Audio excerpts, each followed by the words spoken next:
Hello everyone! In this video I will be sharing my process of painting a watercolor portrait. I created a girl's face using AI as a reference and then added some my creative touch to make it more fun and inspiring to paint.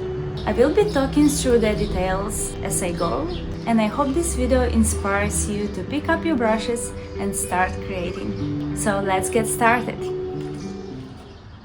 Right now I'm in Montenegro, surrounded by beautiful nature, and I thought, why not paint a portrait by the sea? I prepared a portrait of an Asian girl with a tattoo on her neck. I'm using my simple travel-friendly watercolor set.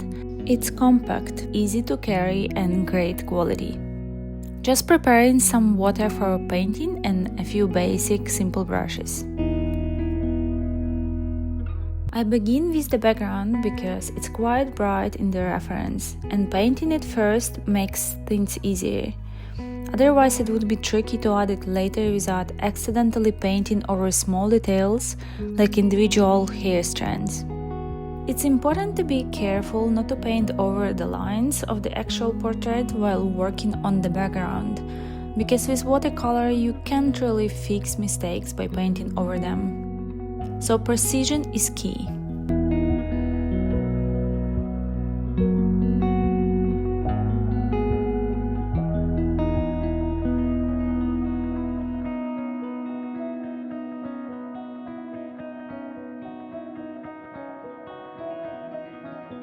For the skin, I usually start with a soft mix of yellow, beige and a touch of pink for the first layer, and I leave out the lightest areas of natural highlights.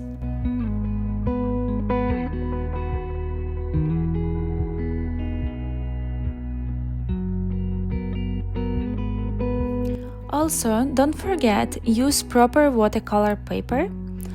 Thin or regular paper will soak up too much water and ruin your painting, even if you are doing everything right.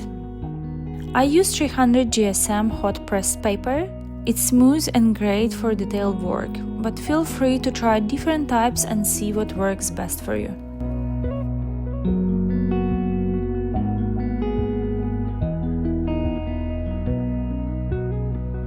Next, I add a slightly darker layer to create more volume and bring the portrait to life, mixing in more brown tones. Just watch the process as I continue painting.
It's important to add a little bit of shadow to the lower eyelids too, not only the upper ones.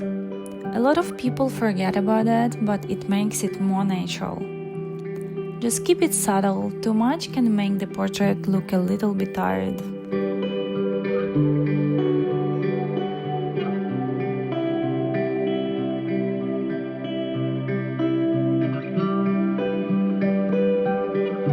A little bit of pinkish red to the cheeks and nose adds warmth and natural touch, like in our reference.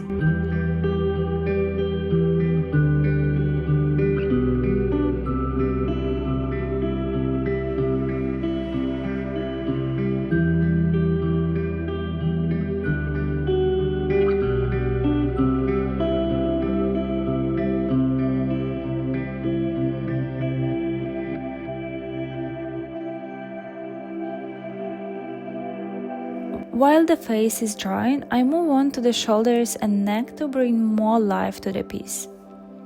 Enjoy the process, and if you have any questions, feel free to leave them in the comments. I will be happy to respond.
Now on to the details.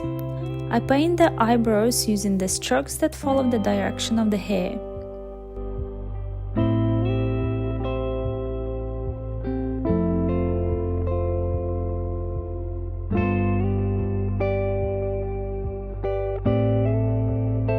I darken the eyes a bit too, even the whites of the eyes have shadows and volume.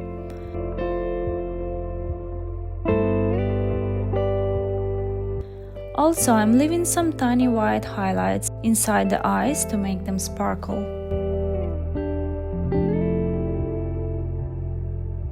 I'm not using a super thin brush, but if you are just starting out, I definitely recommend using a fine brush for details like lashes, brows, the nose, lips, and individual hair strands.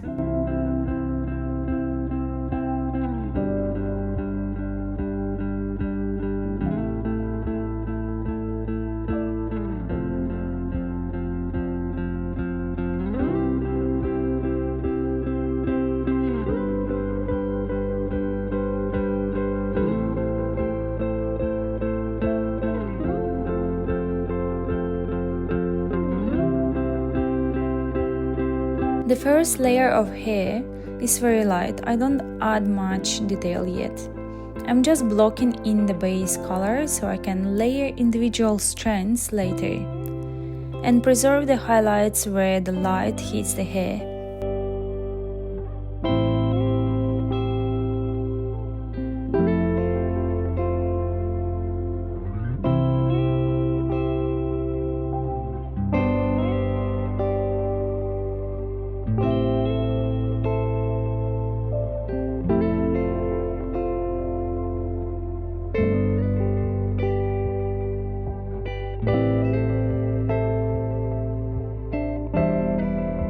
While that's all drying, I paint part of the clothing.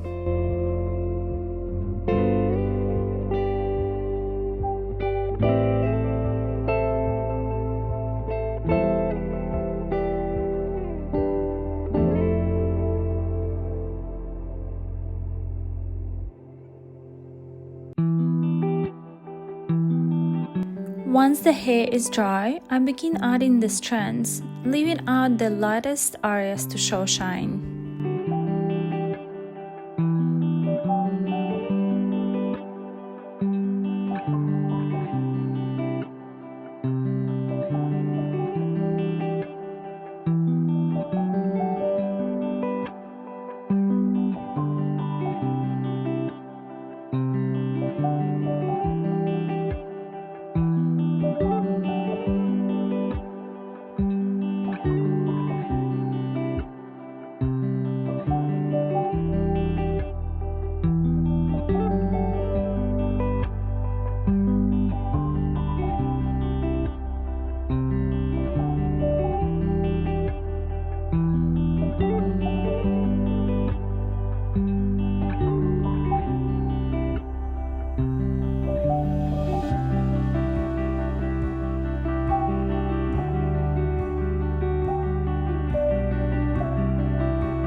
Also some extra details like the neck tattoo to add a little bit more creative touch.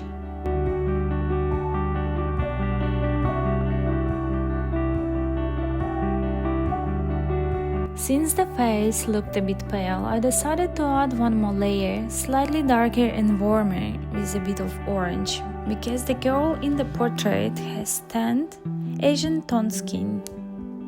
That's one of the beautiful things about watercolor.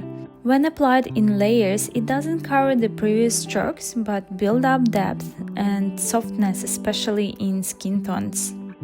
Just make sure each layer is fully dry before adding the next. Thanks for watching all the way to the end. I hope this inspired you to paint something beautiful. If you have any questions, leave a comment. I would love to hear from you. See you in the next video.